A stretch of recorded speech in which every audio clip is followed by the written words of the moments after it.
Hi friends, ಇವತ್ತು ನಾನು ಮಕ್ಕಳು ಮತ್ತು ದೊಡ್ಡವರು ಇಷ್ಟಪಡೋ ಥರ ಪಡ್ಡೂನ ಹೇಗೆ ಮಾಡೋದು ಅಂತ ತೋರಿಸ್ತಾ ಇದ್ದೀನಿ. ಇಲ್ಲಿ ನಾನು ಮೇಯ್ನಾಗಿ ಕ್ಯಾರೆಟ್ನ ತುರಿದು ಹಾಕ್ತಾಯಿದ್ದೀನಿ.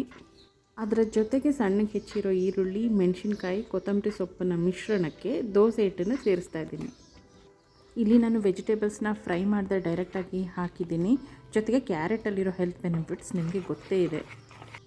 ಪಡ್ಡು ಸ್ಟ್ಯಾಂಡನ್ನ ಸಣ್ಣನೇ ಊರಿನಲ್ಲಿ ಬಿಸಿ ಆಗೋಗಿ ಬಿಟ್ಟಿದ್ದೆ. ಈಗ ಬಿಸಿ ಆಗಿದೆ. ಈಗ ನಾನು ಎಣ್ಣೆ ಹಚ್ಚಿ ರೆಡಿ ಮಾಡ್ಕೊಂಡಿರೋ ಪಡ್ಡು ಮಿಶ್ರಣನ ಹಾಕ್ತಾಯಿದ್ದೀನಿ.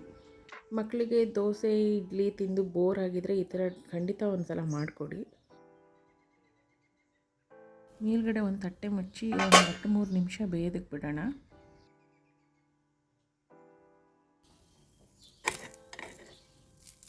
ಸುಮಾರು 2-3 ನಿಮಿಷ ಆದಮೇಲೆ ಎಲ್ಲ ಪಡ್ಡನ್ನ ಮಡ್ಚಿ ಹಾಕ್ತಾಯಿದ್ದೀನಿ.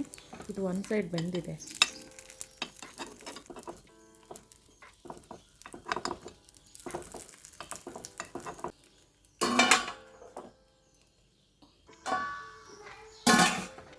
ಈಗ ಪಡ್ಡು ಬೆಂದಿದೆ.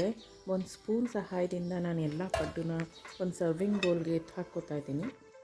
ಈ ಪಡ್ಡು ಜೊತೆಗೆ ಟೊಮ್ಯಾಟೊ ಚಟ್ನಿ ಇಲ್ಲ ಕಾಯಿ ಚಟ್ನಿನೂ ತುಂಬ ಚೆನ್ನಾಗಿರುತ್ತೆ.